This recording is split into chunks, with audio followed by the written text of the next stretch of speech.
Hello and welcome to the 2021 season. Today we're going to be going through the grid, the rundown, and then we're going to be going to the pre-season test in Hockenheim. So let's get ready. So as you can see, there's top three constructors from last season in order there: Red Bull, Mercedes, and McLaren. As we go here, Red Bull, they'll be looking to try and defend their title. However, that may be difficult with Tom Leon's already underpowered car and debt penalties affecting Ocampo, putting him on level with Tom. So as you can see here, Sebastian Ocampo and Tom Leon staying at the Red Bull team. They'll be hoping to recover on the unfortunate events that happened due to the debt from last season. Now after that, we head over to the runners-up in the constructor standings. That there is Mercedes back in their black colours again for another season, and they have got their blue back as they are with Petronas once again. As you can see, Mercedes, obviously, they are going to be one of the strongest teams this season. Not the strongest, so they retain our lineup once again of David Serracchiera and Dominic Benedetto for one final time before Benedetto moves over to McLaren in the next season in 2022. Moving over though, speaking of McLaren, we've got them third in the constructors last season. Let's see what they could do, as they were on some pretty good form in that season. Of course, also picking up that win in Spain. Then he gets another one in Mugello and also the final race in the Abuja. So obviously McLaren is a very strong team, and they're looking to try and get the constructor title for the first time this season. Now they keep their lineup once again of Jensen Olsen and Marcus Adelaide. Adelaide now finally getting a better car, and he'll be able to compete a lot more. Obviously he'll be able to battle Olsen. Moving on, we've got Dragon Racing, the guys who got fourth last season, and of course their main driver BDS just missing out on the title in the very final lap of that race, which was obviously painful for him. Debt penalties also impacting him. Also got mentioned debt penalties impacting Serracchiera as he loses a car performance. However, I'm sure that is getting resolved by that Mercedes team. Yeah, speaking of Dragon Racing again, debt penalties on the BDS, -2 car performance for him, and also losing a skill point. But he'll be looking to make up for what's happened and just get a solid position this season while they prepare for the 2022 season. UK Ball will be doing the same thing, as his car seems to be unchanged from the past season. So yeah, he's just going to be there as the support once again for the Constructors' Championship. Moving on, we've got Ferrari, the guys who were pretty dominant in 2019, well specifically Ultra Pro. But yeah, they're retaining their lineup of Ultra Pro and Revo. However, Ferrari, they have got the best combination of car on the grid. They've got 210s, and Ultra gain a lot of skill level, including Revo.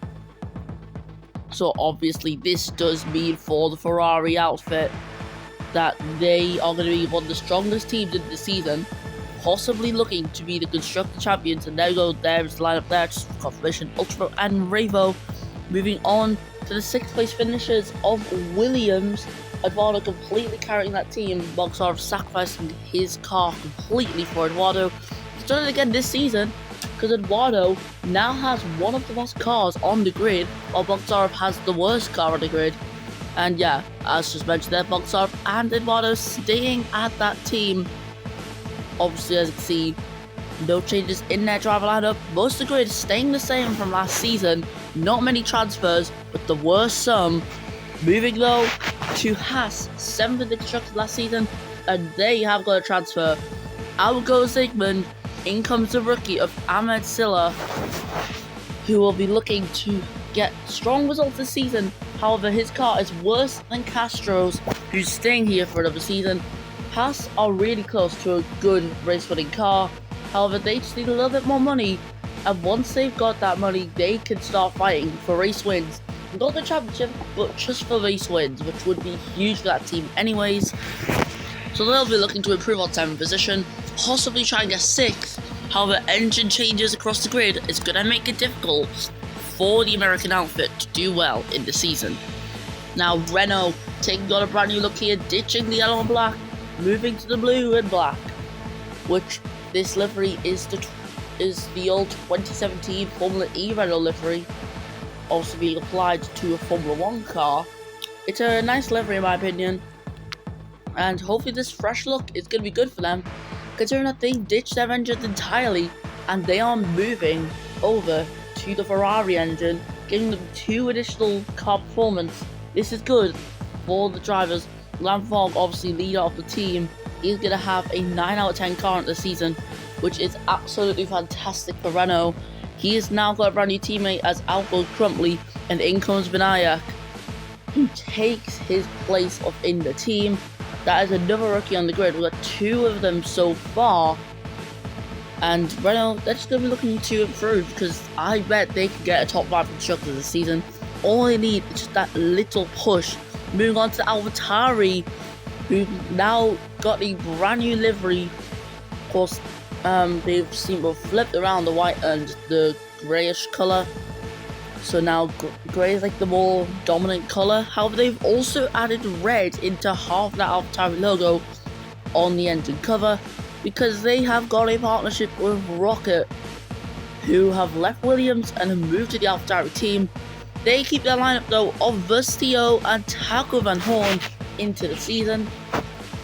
So yep, once again they're just going to be looking to get consistent results and do better this time compared to last season, which was a real struggle for the debuting Italian outfit. Of course, they're in the second season, and they're in the second season under the name AlphaTauri. So yeah, let's see what they can do. Aston Martin though, this is the team that was 10th in the constructors last season, but they were listed as Racing Point then. Of course, they've rebranded, and now they are Aston Martin, as just mentioned. They have got a good solid lineup. They keep Thierry Headley and they keep livery, so they keep their same lineup of the man from Barbados and the American driver of livery, who is quite experienced in the sport. One of the most experienced drivers that are currently on the grid. Moving on though to the final team today, it is Sauber. As you can see, adopting the old 2013 style livery. They are now grey, like a dark grey, as they have got a new lineup. As you can see there, Matthew Hart, Scotsman, obviously leading the team with a good car, and his teammate Akari Sato, the Filipino driver. Sorry about the suits. The suits have got to be changed. Yeah, I've just realised that I've got a Hulkenberg suit on there, sorry. But yeah, their cars now equal, fixing the problems that they had last season with the unequal machinery. And with that, we're done. Okay, we'll see you on the grid in Hockenheim. Welcome to Hockenheim Ultra. Quickest time of the day. Please first from Bravo and Dominic Benedetto. Then we got Carlos Eduardo and William Jackson from Davies and Pierre and Lam Fong. Then we have Marcus Adelaide, Jensen Olsen, David Castro, Tom Zeno Leon, Vinaya, Sebastiano Campo, Thierry Headley, UK Ball, Taco Van Horn, Livery, Matthew Hart, Vestio, Akara Sato, Almasilla, and Daniel Boxarov. Here we are for the pre-season test.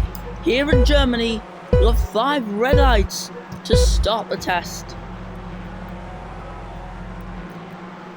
And it's lights out, and away we go. As expected, the Ferraris off to a good start. I said they would have the best car of the season, and they most certainly do. Revo getting a penalty though for causing collision. Got a little too aggressive on the restart. Eduardo down the inside of the Benedetto. He's looking to get up into 3rd place. Matthew Hart has a penalty. He's in 17th right now. Still all the way down at the back in P22 for Haas. Not the start Haas would have wanted, especially as they got one driver up in 8th, which is Damian Castro, and the others all the way down in last place. Eduardo is into 3rd. Revo dropping down into 5th. Adelaide will be overtaken once again by Revo, who's had a worse line. That meant Revo's obviously going to get through. However, the penalty there is going to really impact his results here in the test. He's just trying to catch up to Eduardo. Hart, though, has a penalty again. 10-second time penalty now overall for Matthew Hart. UK Wall is in 17 right now, right behind the Sauber, trying to go around the outside. Can't get the move done just yet. He's going to have to go for the outside again, and he's going to switch back to the inside. That's a nice move. It was brilliant, and it looks like he's going to be getting through it to P16 as long as he can hold the inside line on that corner at turn 1, and he does so. And Ultra looking unfazed out there. He is not being contested whatsoever out in front. How that might change out to Vendetta. He's faster down the straight. Would he be looking for a move into heaven? No, not yet. River having a little look. However, not going for the move. Probably the best choice for the Italian right now. As Williams currently standing in P3 right now with Eduardo is absolutely incredible for them. I would have not expected to see Eduardo right up there in 3rd position, but he is there, and that is amazing to see. Currently Castro in a little bit of a world of his own, not being contested by Olsen, but not quick enough to get BDS. Now Renault currently lying 10th and 11th with their brand new blue look. And sorry for any frame drops that we're getting. Davis Eric fastest lap of the test with a 59.383, I think that's it. Because it cut off earlier than expected. Ultra fast in the second one with a 12 dead. And look at that, Demedo, despite DRS, he's not making that much gains on Ultra, and he has got no pace at all in that stage. However, he did win here in 2019. I can see he's got a way better hairpin than Ultra, and it's caused him to get right up in a second of the Ferrari. Yeah, it certainly looks like Ferrari today are the team to beat, and also for the season as a whole. Now we've just got a few more corners until we enter the 4th lap and officially complete half test distance. Of course, tests are short. They're just mini races designed for teams to get data that they need into the season. Now it's fast lap forward to Benedetto in the Merc. Eduardo will try his best to get Bravo held behind. Bravo has a penalty, so there shouldn't be any worries for the Williams. And also, this is a non-championship event. No points will be scored. And now we've got Eduardo timing perfectly there. He's got DRS, but out in front, Benedetto takes the lead off of Ultra. He is now P1. Incredible maneuver there. Now for Eduardo, he's managed to catch back up, and Rivas fell behind, all because he got absolutely done there. Down that straight, Ocampo has a penalty down in P12, right behind his teammate of Tom Leon. Tom Leon on the outside. Ocampo looking for the inside line. He had to just absolutely hammer the brakes there to avoid making contact with his teammate. As the drivers heading round the stadium section now, Benedetto, he leads, and in 2021, he's looking to try and take victory here, just like he did in 2019, replicating the event. It would be absolutely incredible to see. Of course, that was a very historic day for that driver. Now, there we go, DRS active for Ultra. He's coming down the straight with a lot of extra speed. Of course, every single kilometer per hour makes a difference, and with that, Ultra now gets back into first. I've not done any races in a while, so sorry about the commentary being a bit lackluster and also messy. That is on me there. So yeah, at the moment, River looking to still be in the top 10. Akari Sato with a 5-second time penalty. Both Salvers are really struggling at the moment. Meanwhile, Ahmed Silla and Daniel Bakhtarov, they are just nowhere in this race at all. As we head on to the final lap of this race, Ultra still leading, but right behind him is Tommy Benedetto, still not wanting to back down yet. If he gets DRS here, this will be the perfect opportunity for the Mercedes to go ahead and take the win. There we go, DRS is active for him, and that extra speed is really doing its work. He is approaching the Ferrari at quick speed, going down the inside, and he's going to send it at the hairpin. He's through it the first. Now, can he cover off the Ferrari? As the Ferrari's got additional space, and that's going to let him go down the inside at this corner. However, it's going to have to be the outside here around the left-hander, and Benedetto cuts him off. It doesn't work, though. Benedetto moved back across too early, and now Ultra's going to go down the inside of the Mercedes. The Mercedes off the track, gets a track limit warning. The Mercedes go down the inside, and this battle's going to go to the final 2 corners. but I don't think he will anymore. Toretto, he's in the lead, and down the final straight, he wins the preseason test. Eduardo finishes P3 from Revo, who will not keep that place. Adelaide finishes 5th. It's going to be Jensen Olsen and many other guys, Cervera, BDS, Castro Fong, Tom Leon, Ocampo, Vinayak, UK Ball, Headley, Van Horn, Livery, Vestio, and then finally Akaru Sato, Matthew Hart, Armatsilla, and Daniel Bogdasarov to finish this grid off. And it looks like River only lost 1 place in the end, but pretty nice. And so there we go, that is your podium. Obviously no proper celebration because it is only a test. I've said this many times before in different seasons. But yeah, your winners today. Dominic Vendetta, the biggest winner of all, the American driver, taking on 1st place. Maybe Ferrari isn't team meet, maybe it's Mercedes. Well, we'll have to find out in the 1st round of the season in Australia. For says Ultra 2nd from Eduardo, and then Marcus Adelaide of Revo. Then we've got Jensen Olsen, David Cervera, Blade Round Sonic, Damon Castro and Lam Fong. Then we have Tom Leon, Benayak, UK Ball, Sebastian Campo, Taco Van Horn, Livery, Theory Headley, Vestio, Armatsilla, then Akaru Sato, Daniel Baltzar, and Matthew Hart. So that is our preseason test in Germany complete. I can't wait to see you next time when F1 Classic returns the 1st round of the season in Australia. Have a good day. Goodbye.